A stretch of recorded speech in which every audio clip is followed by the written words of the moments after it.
Welcome back to my Darfall survival campaign guide. If you've watched my first episode of this, you've survived days 1 through 4, so congratulations.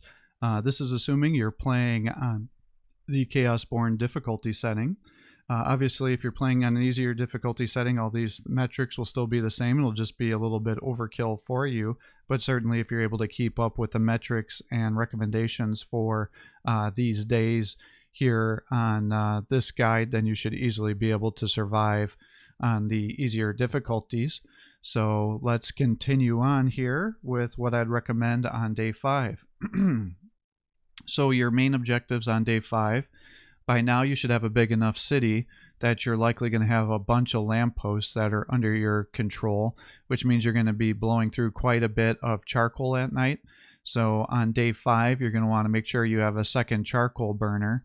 You're also likely going to have an economy that's starting to be strong enough that you're going to want to be getting a second carpenter and a second stonemason going to help you stockpile your resources.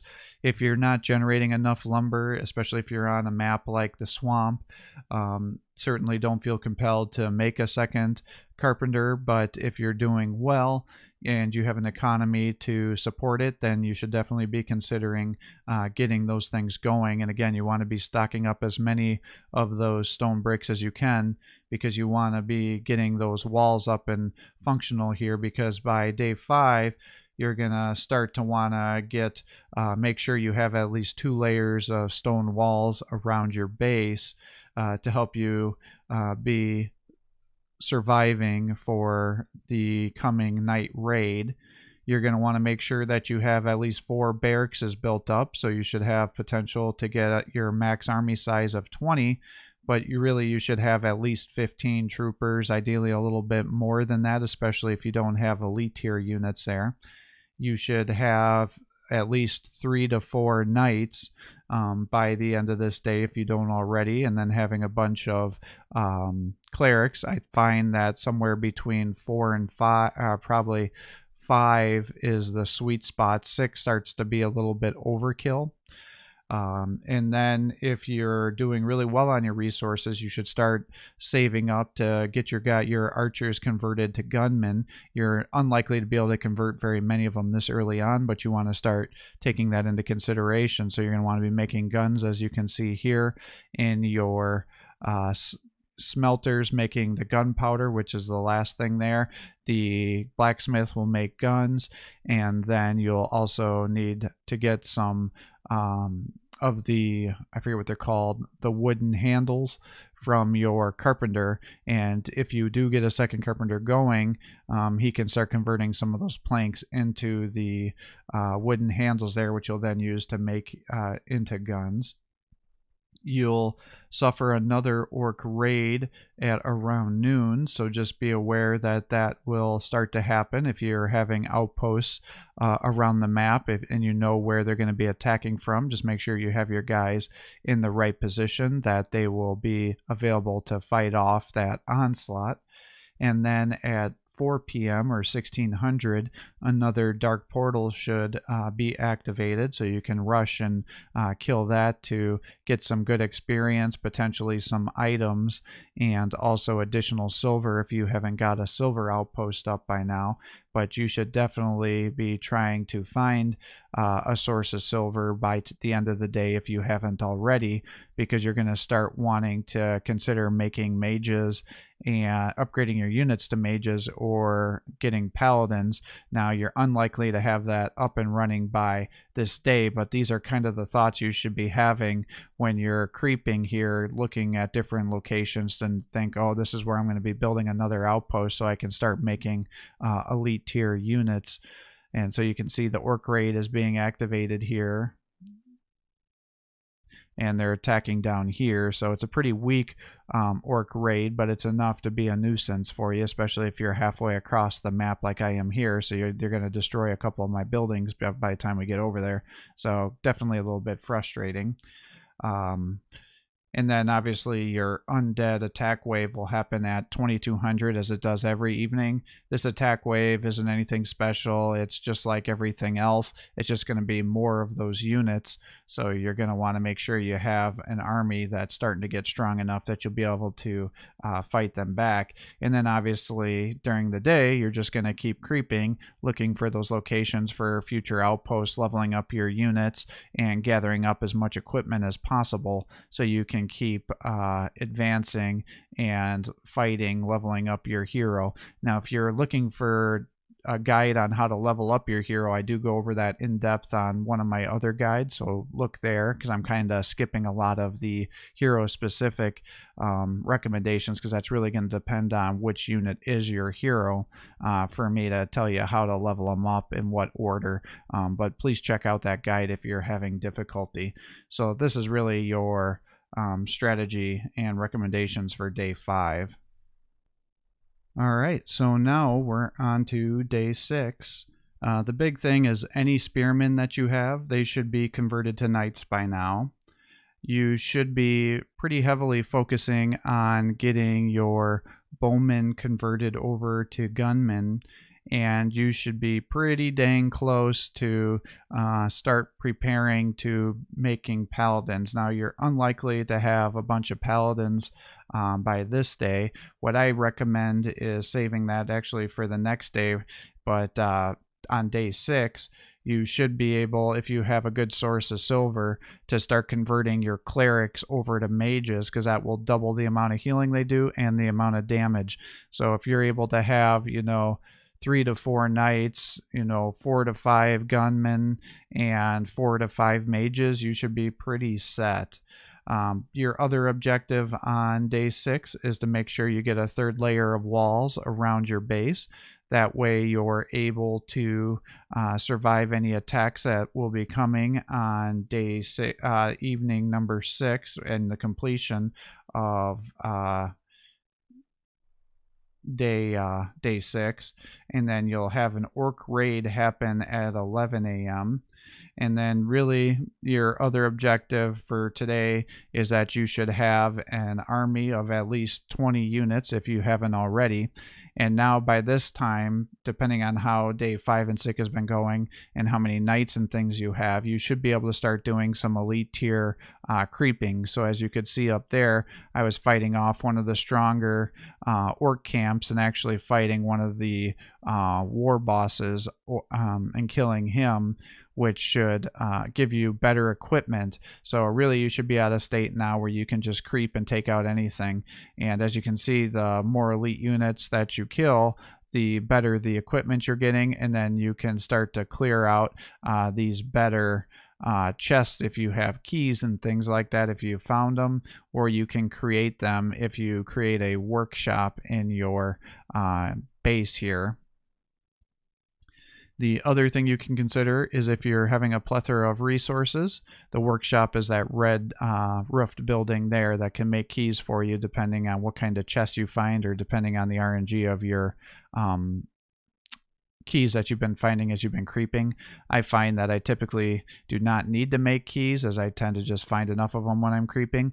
But if you find these large orc bases here, like what we are cleaning out, when you destroy these buildings and all their resources that are around them, then you can use this to give you quite a little boon to your economy as well. So just be aware that you should be focusing down on taking all those things out, and that should be really your main objectives for day 6.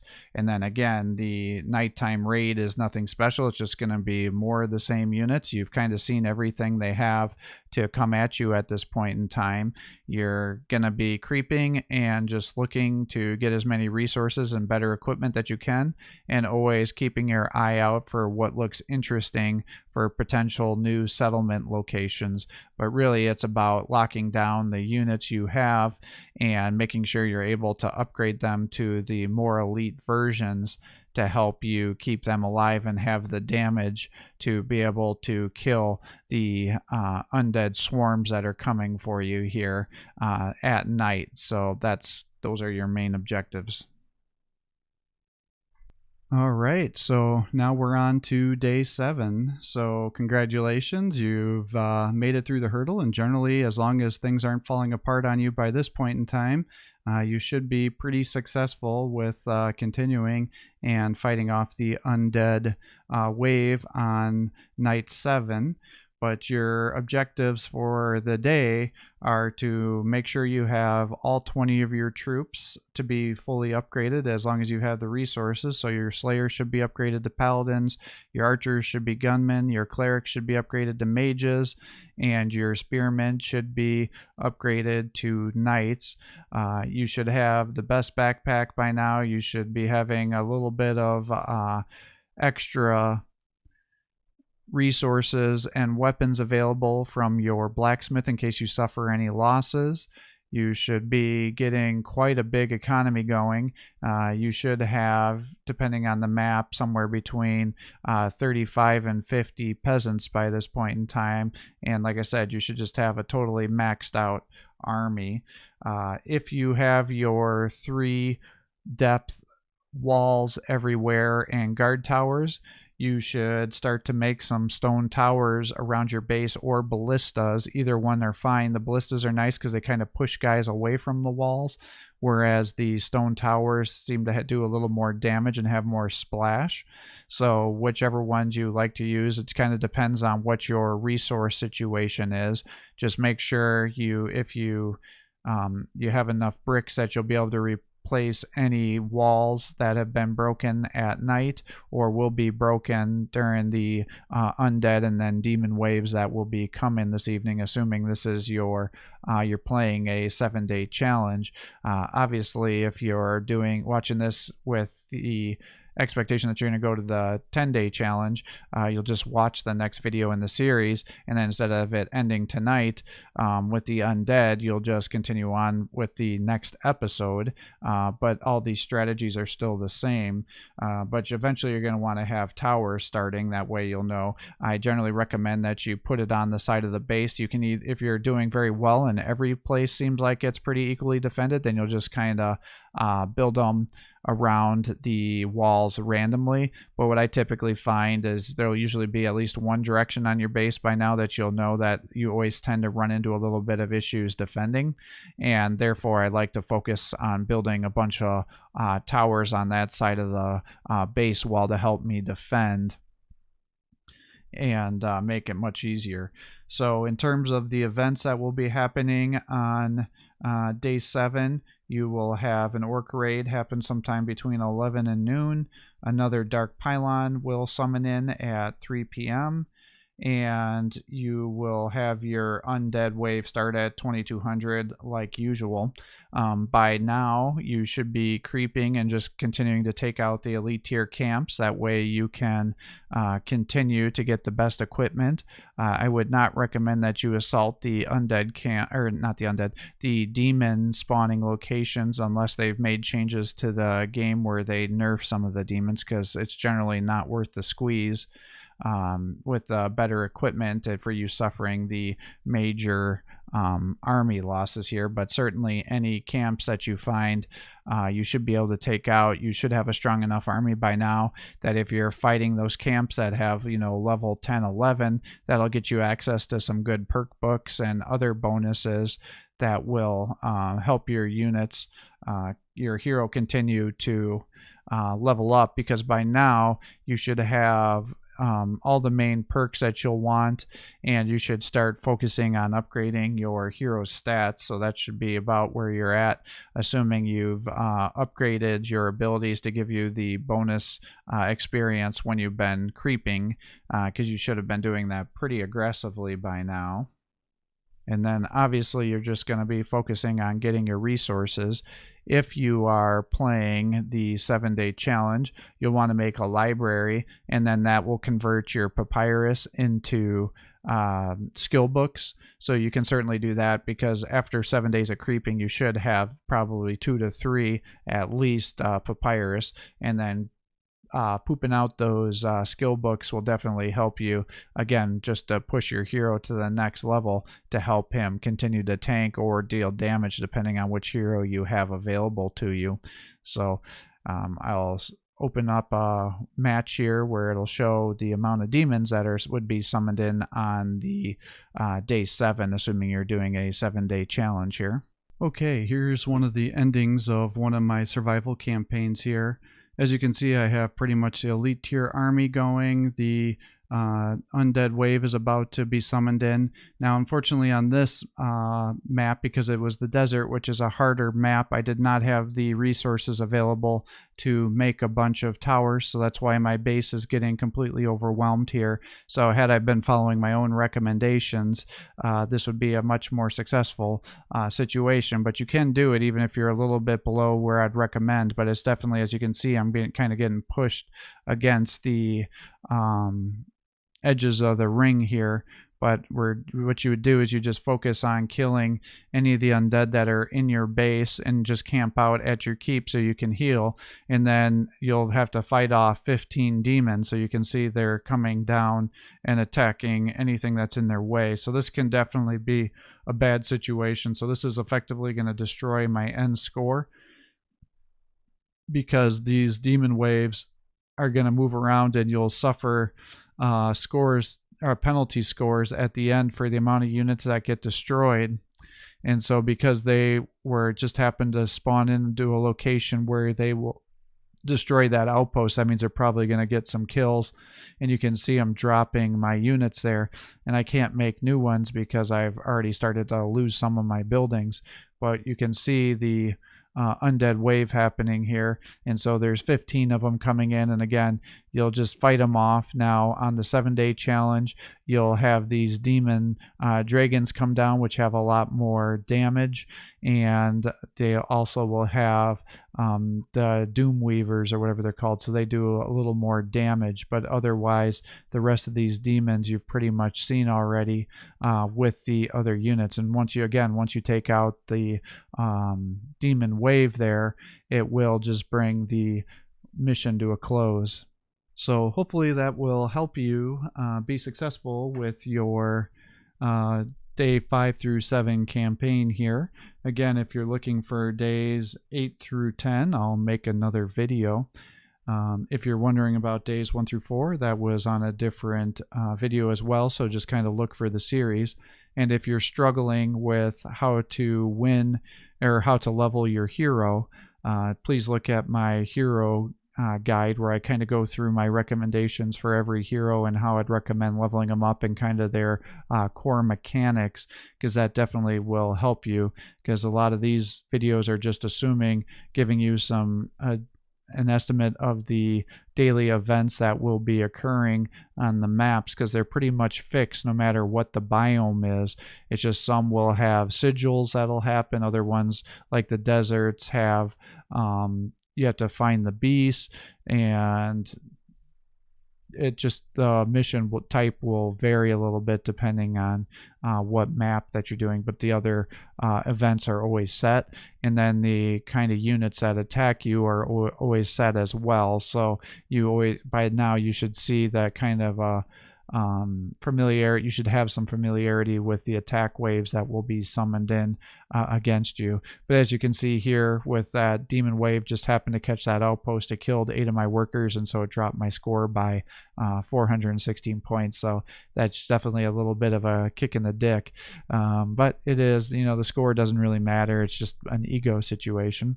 But next time we will get started on how to survive days 8 through 10 and give you my recommended checkpoints that you should want to get to make sure you're able to successfully complete your campaign on those days.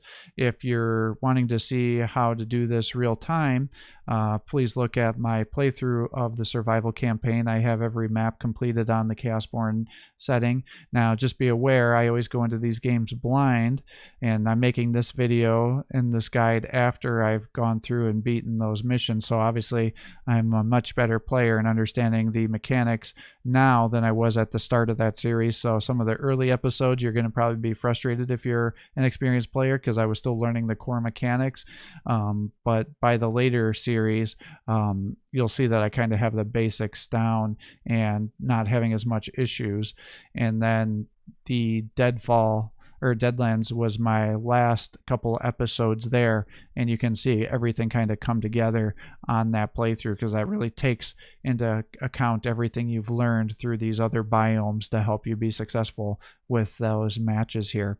So once we get and complete the next series, next episode, I should say, you'll see how the demon spawn starts to change a little bit, because they'll start to summon in some demon heroes to start attacking you at that final wave, compared to just standard demons with the attack waves on days 1 through 7. So with that, I'm going to sign off for the day. I hope you're enjoying these videos. If you are, please give my channel a like and subscribe. Encouraging to post more content for you. Have a great day.